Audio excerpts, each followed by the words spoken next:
In his last 5 quarters of basketball, Nikola Jokic has made 8 of his 33 shot attempts, 24%. After a great offensive showing from the Nuggets in Game 1, the momentum completely flipped. The Timberwolves defense, anchored by a 4-time Defensive Player of the Year, has gained the advantage. So what changed? What adjustments did Minnesota make to slow down an offensive juggernaut? And more importantly, how can the Nuggets respond?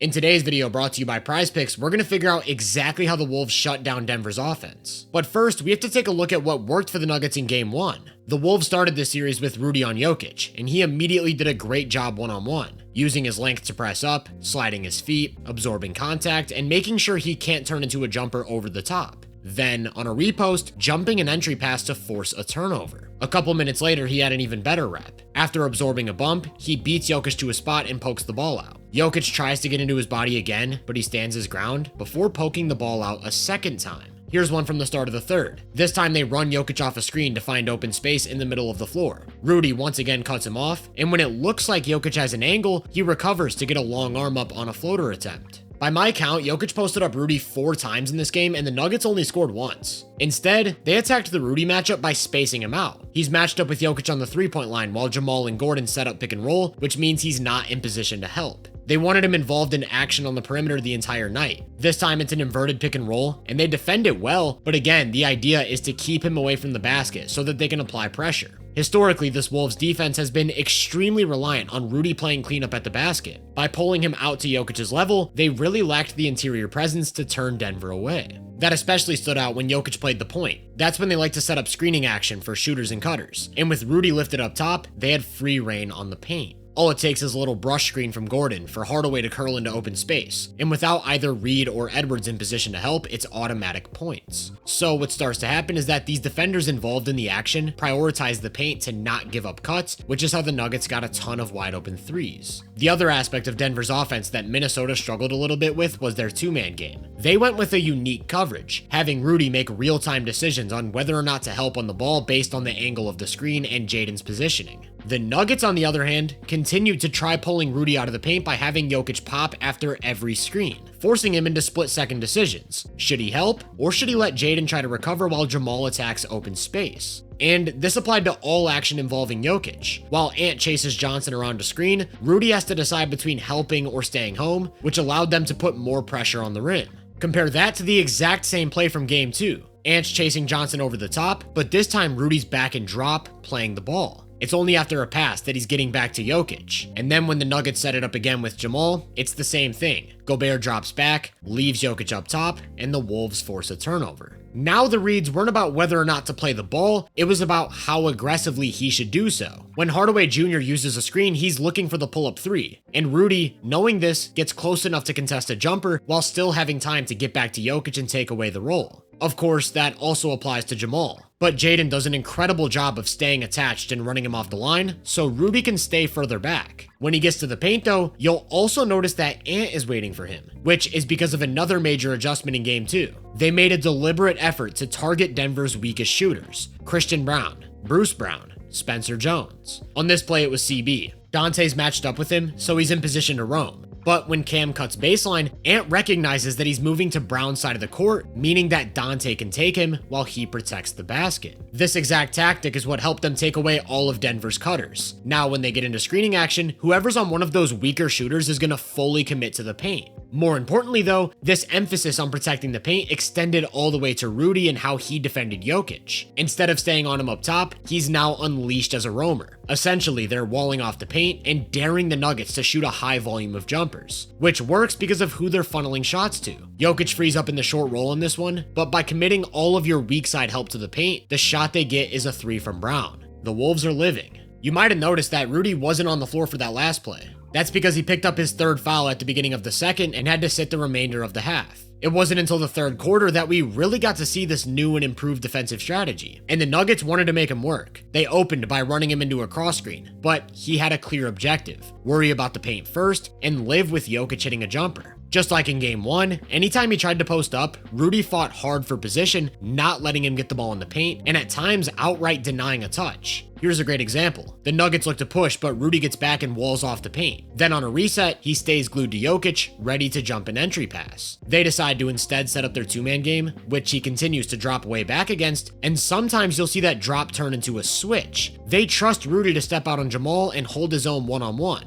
Rightfully so, by the way. Denver's offense really stalled to start the second half. They just couldn't find a way to put any sort of pressure on the paint, up until Rudy got a little bit too overzealous trying to deny the ball and picked up a fourth foul less than halfway through the third. They knew they'd need him for the fourth, so they sat him down for the remaining 7 minutes, and that's when everything changed. All of a sudden, things looked a lot easier for Joker, playing in space, using his size to get to his spots, and dropping in buckets. These smaller lineups tend to switch a lot more, which means he can find mismatches pretty consistently. Without Rudy on the floor to help, he absolutely dominated the paint, and he pulled out all the tricks. This is classic Jokic, starting from the nail and backing his way in close, before spinning over his right shoulder for a soft touch hook with the left. In the third, he scored 16 points on 79% true shooting, the best stretch of basketball he's played in this series. But it was also the last good quarter he's played. Rudy was back in to start the fourth. The Nuggets went to their two-man game, and I can't stress enough how unbelievably good his drop coverage is. He's high enough to contest a pull-up jumper and doesn't leave Jamal with any lane to attack the rim. Yet he can still get back to Jokic and shut off the roll. Here it is again a minute later. Jaden does a good job of ducking under, but on a rescreen he gets caught. So Rudy has to turn that drop into a switch. He shuts off Jamal, then they reset with Jokic against a mismatch. Remember though, they're targeting those weaker shooters, so Ant leaves the corner to help in the paint, and that's the shot they're willing to live with.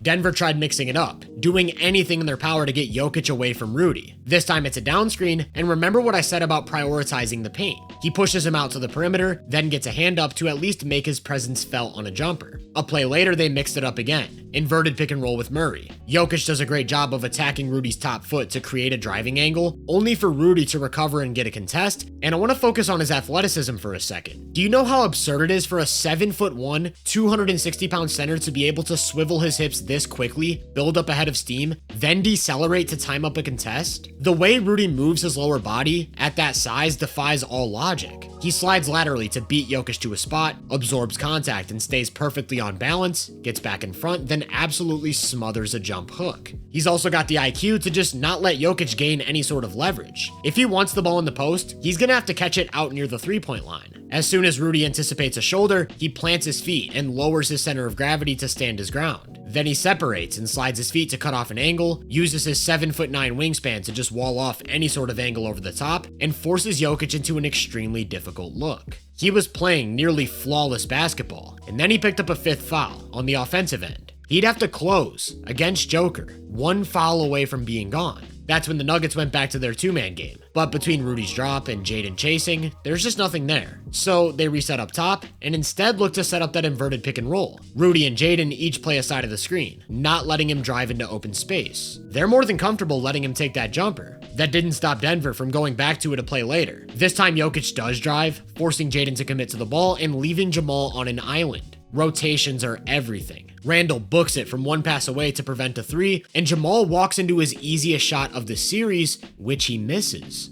For all of the adjustments and coverages meant to limit Jamal, he just simply has to be better. In game 2, he shot 3 of 11 in the second half and 1 of 5 in the fourth, many of which were routine looks that he should be knocking down. With that said though, you also had plenty of plays like this where he couldn't create any separation whatsoever. And credit to Minnesota's perimeter defense, because it's not easy to completely take a shot maker of this caliber out of games like they've been able to do. Credit to Gobert too though. On their last real possession, down 3, 15 seconds to go, he gets up to the level of the screen to take away a pull-up jumper, then drops back to protect the paint, forcing a long 2, the worst possible shot in that situation. Of course, the bigger story though was the way he limited Jokic. After that huge third quarter, he was held to just 1 of 7 shooting in the fourth, which was the difference in them squeezing out a crunch time win. The Nuggets blew a 19-point lead on their home floor, tying the series at 1 game apiece. But even that was nothing in comparison to what we'd see in Minnesota. Before we get into that though, I want to give a quick shout out to PrizePicks for sponsoring today's video. If you know you can play responsibly and you have the means to do so, PrizePicks is America's #1 daily fantasy app. So if you're looking for a place to get in on the NBA playoffs, use code HMA and get started.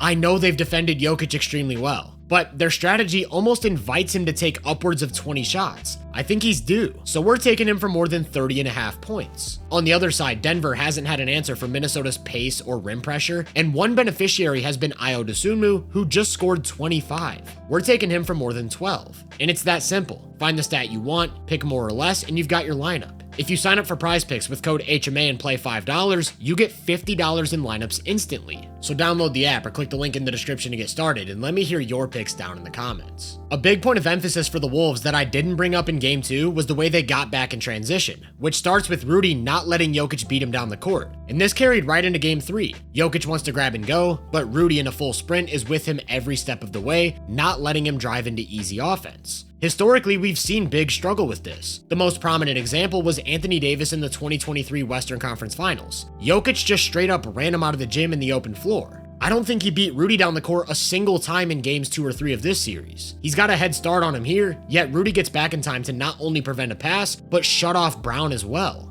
Worst case scenario, Jokic is way out in front or on the opposite side of the court and they have to cross match, which they're perfectly okay with. Bruce Brown against Gobert isn't a mismatch, and taking that one-on-one won't lead to many points. When an all-time great rim protector is always going to be back to stop the break, and the rest of the defense is making an effort to limit runouts, you're able to really take away transition offense. Then when you get him in the half court, you can get into your scheme. Like I said, that starts with drop coverage. Don't give Jamal any space to attack, and make Jokic beat you with his jump shot. The Nuggets tried to adjust, using Brown as a ball handler to counteract the spacing concerns, but Rudy just drops way back, and even when they're able to force the switch they want, it doesn't actually matter because he's now in a position to roam way off of Brown and protect the rim.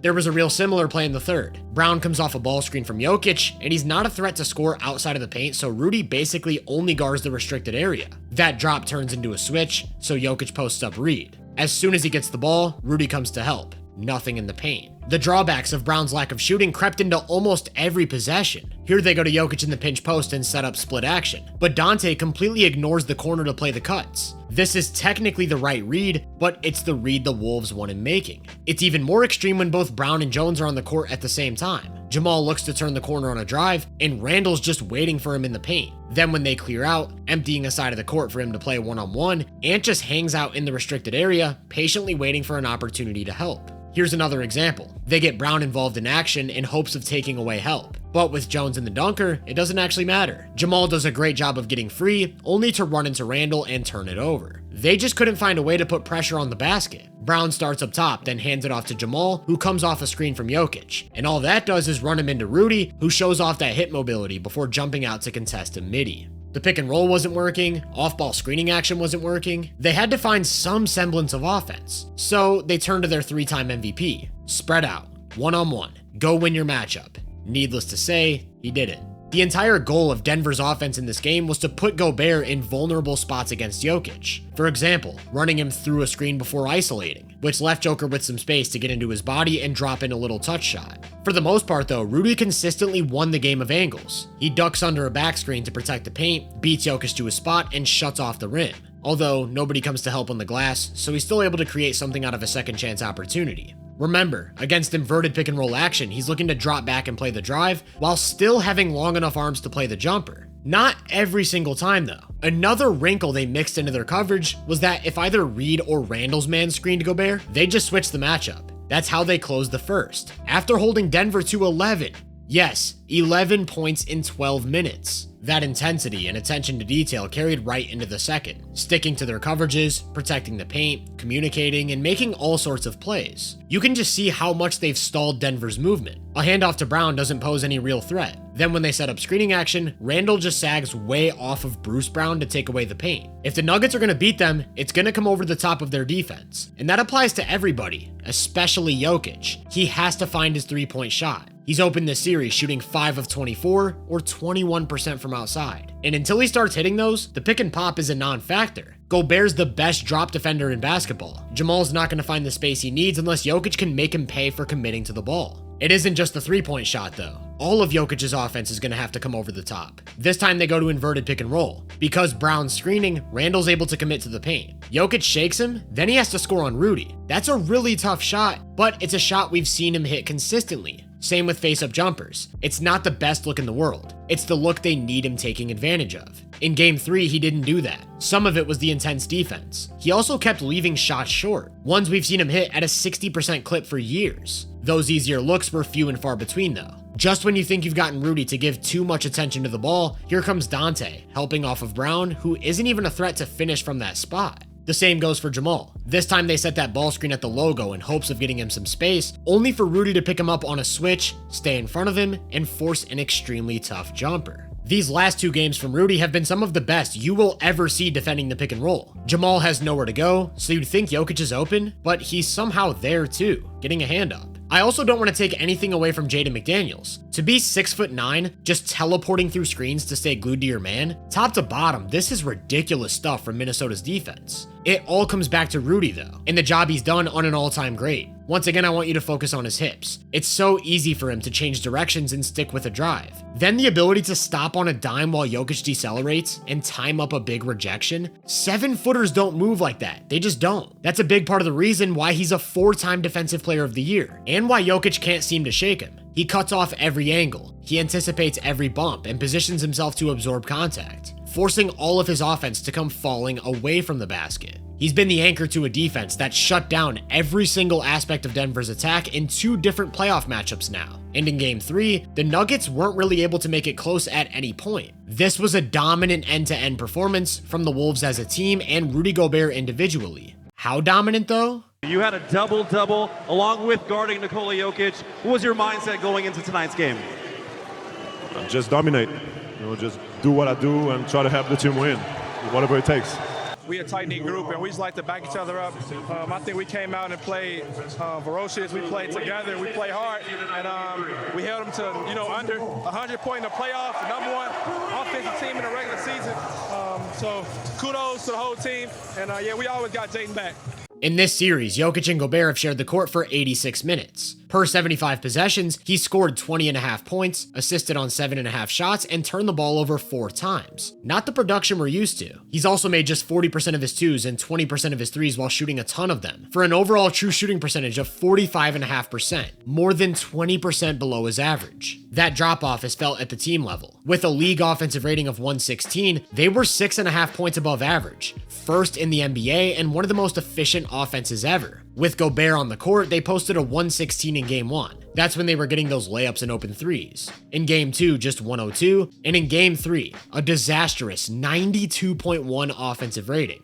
For reference, the worst offense in the NBA this season still scored 109. There's only one question left to ask. What can the Nuggets do to stop the bleeding? From a tactical standpoint, I think their best actions have been centered around getting their best shooters open. If you know Rudy's going to be back and drop, get guys like Johnson, Murray, or Hardaway curling into moving threes. Then you can leverage the threat of that movement shooting into more openings for Jokic. I really liked this one from the third, where Brown screened for the screener, Murray, to pick and pop, creating a lane in the middle of the paint to attack. When it comes to Brown, they have to be intentional with how he spaces the floor and the way they engage weak side help. He shouldn't be in the dunker or spotting up in the corner. Have him screen for shooters in 2-on-1 situations. In any other scenario, I think Brown is borderline unplayable in this matchup. The lack of a jumper is just too problematic and plays a direct role in Minnesota completely shutting off the paint from drives, cuts, and the pick and roll. Unfortunately, I don't know if they can afford to get him off the court because of injuries. We're seeing how important not only Aaron Gordon is to this team, but Peyton Watson, who might not make it back for this series. Those two are required to unlock Denver's combination of size, shooting, and defensive versatility, and they're the team's 2 best rim protectors. Without either of them, Minnesota absolutely lived in the paint on offense, which trickles down into needing weaker shooters on the court to defend, then hurting Denver's offense.